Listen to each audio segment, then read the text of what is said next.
it's me, Ellie Julio, and welcome to the May edition of Coffee and Questions, where you get to ask questions and I answer them. You're gonna have to forgive me if I'm a little flustered today. It is the last day of crowdfunding for the Mirror of Ashes cover, and we just had somebody offer to back donations up to $250. And so I'm a little excited, I'm a little flustered. Also, there's a lot of noise happening in and around my office right now, including cats that have the rips and the people next door talking really loudly and traffic. So forgive me, but we are going to dive right in. It looks like we have 5 questions this month, so let's go ahead and get started. The best thing about April was definitely Ad Astra, I think. To be really honest, I was kind of dreading going. I had no inventory for books. I think I still have like 7 copies of Cora Riley left and nothing for Ink Changer, nothing for Sword of Souls, nothing for Confidential. I had run out of business cards and postcards. So I literally had nothing. I also didn't have a vendor's booth, so I didn't know how I was going to try to make this worth my monetary while. But I went anyway because I promised Des that I was going to go. She runs the art show there. And it was fantastic. I was on 3 panels, and it turned out that one of the volunteers at the art show, Leslie Donaldson, is also an author and was also on panels, and she's getting ready to release her book, Queen's Viper, soon, I think. So I'll put links to that in the comments because it's really good.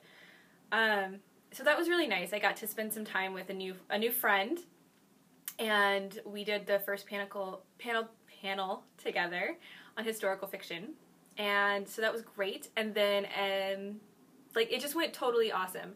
And so I'm going to talk more about Ad Astra later. I got a specific question about it, so I don't want to go on and on, but it was really good. And even though I didn't want to go,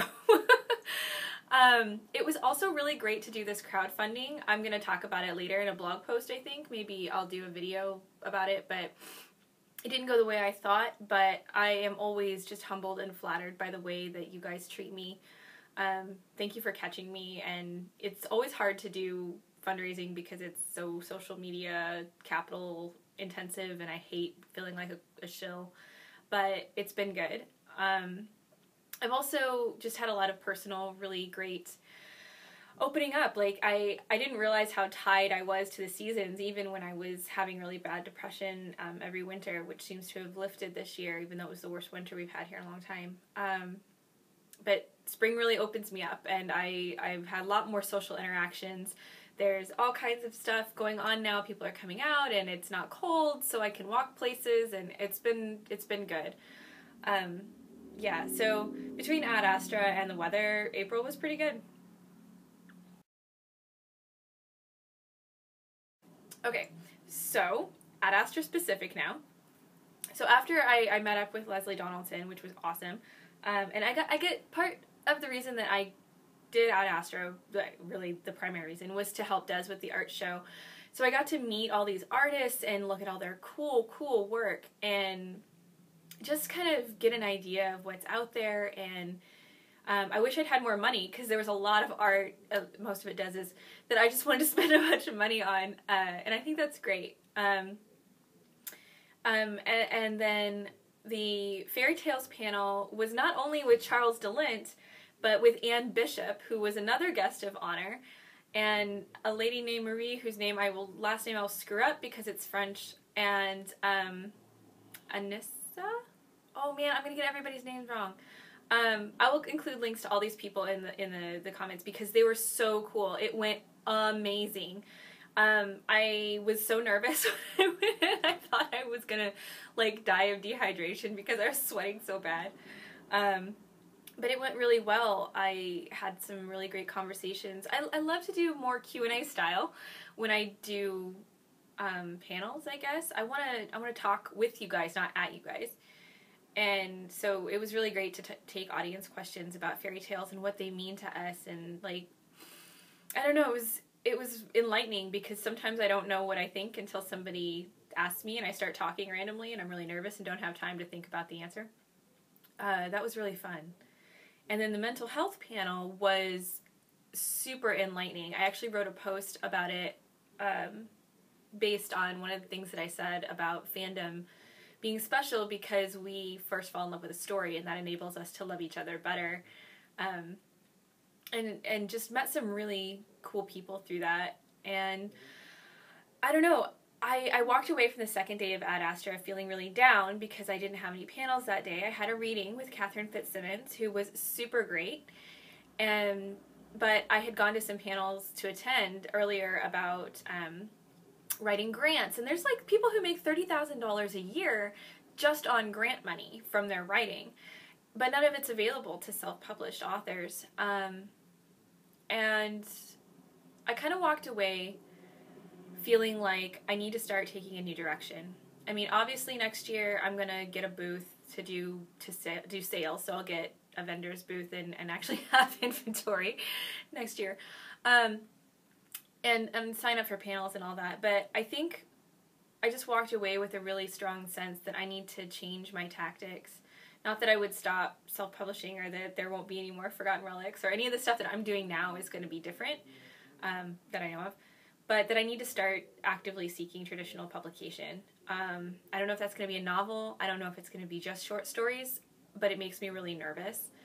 But I know it's something I need to do. So I would really appreciate you guys just cheerleading me in this, because it is scary.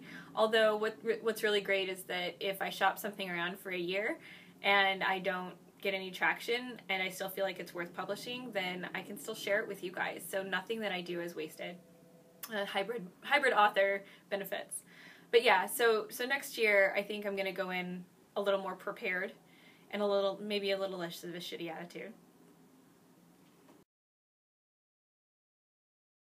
I always throw in when I ask for questions from Team Patreon, I always say, do you have questions about writing or whatever, and then I always throw in recipes because I love food, but it's always kind of a joke, and then somebody actually asked about it this time.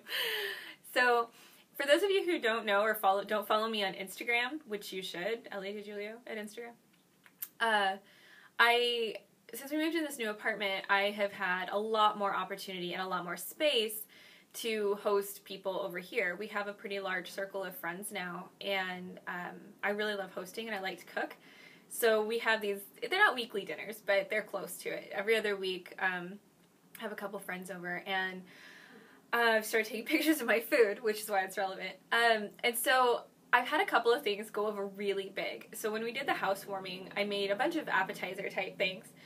So I did like skewers and all that, but the thing that really shocked me that people loved were pretzel bites.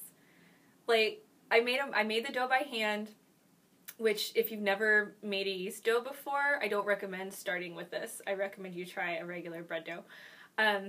But you have to make them about this big, and then you throw them in the water one at a time and cook them to boil them first and then bake them. It was very labor intensive, and I made a whole whack load. I think we made 6 dozen.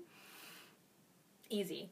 But people were going crazy about it. They were like, "These are the best thing that you have here," and it was so good. I'll have to see if I can find the link for that recipe, because it was really straightforward. It was just labor intensive, but they were really good.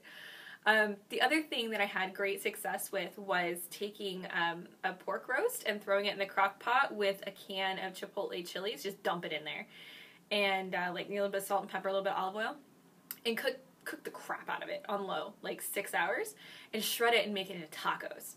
I had a friend of ours and her family over, and she's from California. She's part Latina, and so she was like making a big deal about it. So I feel like I did really well. We made fresh guacamole and like had all the stuff all over the table so people could build their own tacos. Always a big hit. But the way you prepare the meat is always really important. And I'm getting ready to take my manicotti recipe from high school. Hello, everyone from high school who's watching this. And try to beef it up and make it a little more sophisticated to serve that at our next function. So maybe I'll share the secret family recipe with you at some later date.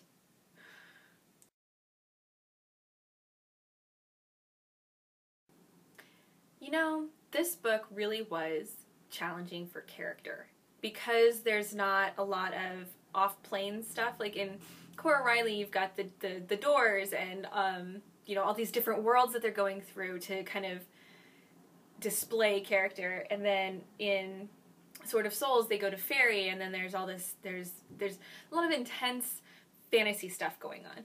But in Mirror of Ashes, they're in this plane, they travel to New York City, but there's no sidestepping in this one, so there's no alternate reality. And because of that, it's a quieter book, although I've been told it has more action than the other books. I don't know. But because of that, I had to really think about, I'm sorry, I keep wiping my nose. Allergies. I had to really focus on what people were doing and saying, like, in conversation. And so I wound up figuring out there were three people in the books that really, this book, that got to me. One was Jack, because he is better now. He's lost his, the two voices and the chains that he was carrying after Sword of Souls. And when I was writing, he kept trying to just be a normal guy. Like, more like a Booth from Bones than anything. And that wasn't right. Like, he needs to be more like Agent Gideon from Criminal Minds. Not quite Hotchner. He's past Hotchner stage. And so I had to keep reeling him in. He can't be that relaxed yet. the major stressor in his life is not gone yet. And he doesn't really know who to be. So he kept trying to relax too much, and I had to bring him back. The other big problem I had was with Manny, because Sophie's on assignment during this book, and so Manny is the third agent, and I love Manny. Everybody tells me how much they love Manny, and the problem is that in Sword of Souls he was presented as this sort of laid-back dude character, this surfer guy. And that's not entirely who he is. He's a lot deeper than that, and he's actually very important to the storyline in the fourth and fifth books. And so I had to figure out really who he was, because he was just kind of a throwaway character when I created him for a plot hole in Sword of Souls, and I really built him up, and I figured out who he was and why he needed to be there. But in this book, I couldn't quite pin him down, and so I had to go through a couple of iterations, and most of the notes that I took that aren't my outline are on Manny, because he needed to be solid. Like, when the big reveal happens and you figure out what his deal is, by books 4 and 5, I think it's going to be 5, it needs to make sense. Like, there needs to be a trail. And so I had to, but he surprised me. He did, because I kept, like, trying to figure it out, and then I find myself, as I was writing, just kind of, these little things happened here and there. Some of it I had to cut just to keep for background, but, like, his issues with anger, they come from somewhere, and the reason he's so laid back is to suppress that, and just knowing more about him was a lot of fun, even though it may not come out yet. And then the number one problem I had with this book, and the reason I had to go back and rewrite some fairly large sections, including completely trashing and rewriting the first chapter, is Cora. I realized halfway through writing this book that Cora had lost her agency because she had already accomplished her goals. It's like in Cora Riley in the first book, she wants to get out of this life. She wants to figure out what makes her special, and by the end of the book, she does that. In the second book, in Sword of Souls, she's walking that out. She's getting settled in that life, and so still adjusting. But by the time we meet up in Mirror of Ashes, she's adjusted, and she's smart enough to recognize that she's accomplished her goals, like both story-wise and in her own personality. And so she's kind of floundering, and to pull that off without making it, oh, woe is me, pity party, was really hard. And it took a butt kicking. Like, Manny actually kicks her butt about it, halfway through. And so it's kind of a dark story for her, and in order to make her less pitiful and more relatable, like to somebody with depression or somebody who feels that lack of direction, instead of just, oh, you're just a whiner. Like, she's still the hero. That was really tricky, and I'm still not 100% positive if I pulled it off right. My beta readers said that they showed me what to fix, and I've gotten some good feedback on the fixes. But you guys are going to be the ones that have to tell me. And the next book is more action and more, now she knows, by the time this one ends, she knows where, by the time Mirror of Ashes ends, she knows where she is and who she is, and you know, has a direction going forward. She's got to step into being the hero instead of just kind of playing at it. And so yeah, there were a lot of character development issues in this book, but it's the middle book, and now we're going to go on to 4 and 5, and everything's going to start to gel, and things are going to get finalized, and so those character issues won't be there as badly. But yeah, it's going to happen in every book, and you know, it's harder than others sometimes, and some characters are trickier than others, but if you really just kind of sit down and work it out, even just writing backstory that nobody's going to ever see because you need to get it into your head, then that's what you got to do, and that's what I wound up having to do this time. A lot of extra work, but it was worth it.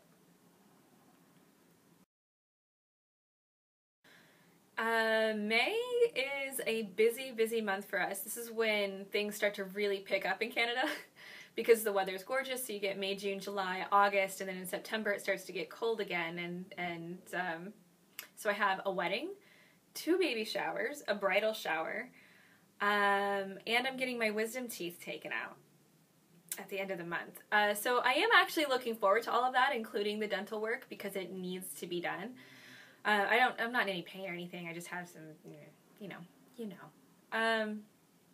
And I just feel like, you know, going to turn over a new page in the calendar, and there's going to be so much going on socially, and the weather's going to be gorgeous, and I'm going to finish Mirror of Ashes, and I'm going to see Dez's cover, and, you know, then the world is open for possibilities after that. This is the time of year that makes me feel the best, where spring is here and it's getting warmer every day and I can feel the sun on my face, and I just feel like I can do anything, like anything is possible. Now is the time when I start to dream big dreams, and I will hopefully share them with you guys. But yeah, May's gonna be good. I have high hopes. So yes, that is the end of our questions, and I just want to say a big thank you to everyone on Team Patreon who asked the questions and who makes it possible for me to go on these wild, crazy adventures in my mind and then share them with you. Thank you so much for all your love and support, guys. You mean the world to me. And if you're not a member of Team Patreon, please consider joining up. It's $5 a month. You get free stories, you get free books, you get access to the Q&A list, which is awesome, and, you know, just general very cool things and little notes and tidbits from me. And I just want to say thank you again. I can't say it enough. Thank you, thank you, thank you. And I will see you guys right back here next month. Bye.